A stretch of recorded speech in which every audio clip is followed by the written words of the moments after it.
What's up, fight fans? Welcome back to Sportskeeda MMA News. Kevin Hart and Francis Ngannou party together, maybe a bit too hard. Conor McGregor revisits his and Khabib's UFC 229 brawl in wake of Nurmagomedov's Hall of Fame introduction. Fans aren't too happy with the award going to Adesanya following a lackluster performance against Jared Cannonier. Was Pedro Munhoz faking his injury? Take a look. Musicians reintroduce their music to Spotify after months of not supporting the platform. Find out why on this episode of Sportskeeda MMA News. Don't worry, Rock, if Kevin Hart keeps bothering you, you know that Francis Ngannou makes for a pretty good bouncer. This past weekend marked International Fight Week, which had UFC as a capstone to what was a huge weekend for the promotion. With big events come big names. The star power in attendance for the fights was incredible and boiled over into after parties. Francis Ngannou was around in support of his friend Israel Adesanya, who headlined the pay-per-view. He could be seen with the welterweight champion Kamaru Usman, boxing legend Floyd Mayweather, and professional funny dude Kevin Hart. Did the 5'2" comedian cause a scene? Well, probably as much of a scene as he causes wherever he goes. He's a little trash talker, but he's really good at it and can hang in a war of words with the best of them. He's a comedian, it's his job. Ngannou tried his hand at comedy with a pretty funny Instagram caption when he posted a picture of him and Usman holding up Hart. We had to escort this guy out for a disturbance at the after party. Anybody know him? How many Kevin Harts do you think it would take to beat Ngannou in a fight? Give us your guess in the comments.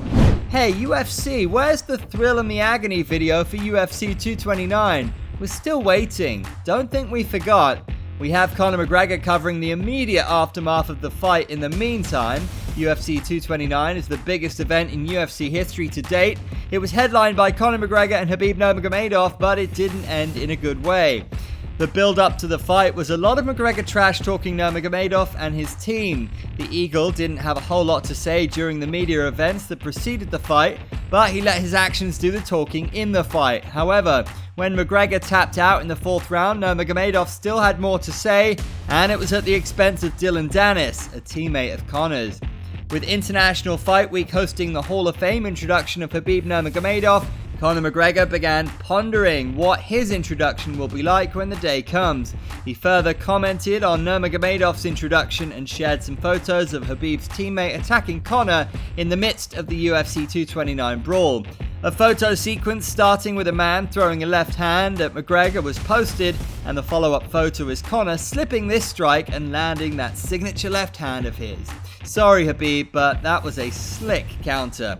McGregor captioned this tweet with, "Bang of shite, them all. Stick that in the Hall of Fame."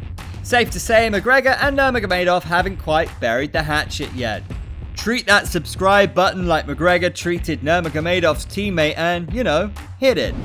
Hey, we get it. That wasn't the fight to end International Fight Week on, but Israel Adesanya did what he had to do to retain the middleweight throne. Jared Cannonier is a finisher. Had Adesanya fought a more risky but fan-friendly fight, he'd possibly be receiving even more criticism than he is now because he got caught and lost his belt. But yeah, that was a bit of a stale main event for what was an otherwise incredible night. This isn't anything that Adesanya hasn't already acknowledged. He said it himself during his post-fight presser. I've said this before in the past. On my worst day, I can kill the best man. I call that suicide. So on my worst day, on the off night, I had an off night tonight. So Eugene told me, the people who really know you, my teammates, my family, they know you had an off night. And I still f***ed them up. One of the newer ways that fighters can earn money is by the fans voting for them after the card. The top 3 most voted fighters will receive cryptocurrency payment. The fighter with the most votes gets $30K in crypto, second place gets $20K, and third place gets $10K. In what is shocking to many, Izzy had the most votes for his performance. The ever so hard to please fans have taken to social media to ask the question on many people's minds, who voted for Adesanya? Comments such as, Izzy? Haha. Wow, Izzy should have got minus $30K are prominent in the comments section of UFC's post, revealing that Adesanya won that $30K in crypto. Is the criticism that Adesanya is facing fair? Did Pedro Munhoz fake an injury or is it legitimate? Well, if you were to ask me, I can't see Munhoz faking an injury like this. But yeah, back to being serious. As O'Malley tries to enter the peripherals, had to sneak that one in there, of title contention, he took on his toughest battle to date, Pedro Munhoz, as the fight seemed to sway more and more into Sugar's favor, an eye poke stopped the action and the fight as a whole. So, is his eye actually hurt, or did he see this as a way to not really lose the fight? Many fans think that Pedro just wanted out, so he responded with an actual medical report as to why he didn't continue, resulting in the bout being a no contest. According to the medical report, Pedro Munhoz is suffering from an abrasion of the right cornea. I don't speak doctor, but I think that translates as, my eye hurts really bad, stop saying I was looking for a way out. O'Malley, the pupil student of Tim Welch, is amongst the masses that think that Pedro wanted out of the fight. Regardless, things were starting to get ugly in there for Munhoz, almost hard to watch. Many even closed their eyes. Kidding. It wasn't that bad of a shutout, but it did solidify Sean as a top bantamweight fighter, and hopefully we'll either see a rematch or him moving up the rankings on his next outing. Who should Sean O'Malley fight next? Sound off in the comments section. Well, look who came crawling back. Musicians David Crosby, Stephen Stills, and Graham Nash seem to have had a change of heart months after removing their music from Spotify. Why did they remove their music? Well, you're in the right place for answers. Joe Rogan found himself in some pretty hot water after his podcast was deemed a hub of COVID-19 misinformation. Many people, including the aforementioned artist, requested that Spotify give Rogan the boot. After another musician, Neil Young, removed his music from Spotify until the Rogan mess was taken care of, or per their request, Rogan was removed. They took their music off of the platform. In a joint statement, they said this: "We support Neil and we agree with him that there is dangerous disinformation being aired on Spotify's Joe Rogan podcast. While we always value alternate points of view, knowingly spreading disinformation during the global pandemic has deadly consequences. Until real action is taken to show that a concern for humanity must be balanced with commerce, we don't want our music or the music we made together to be on the same platform."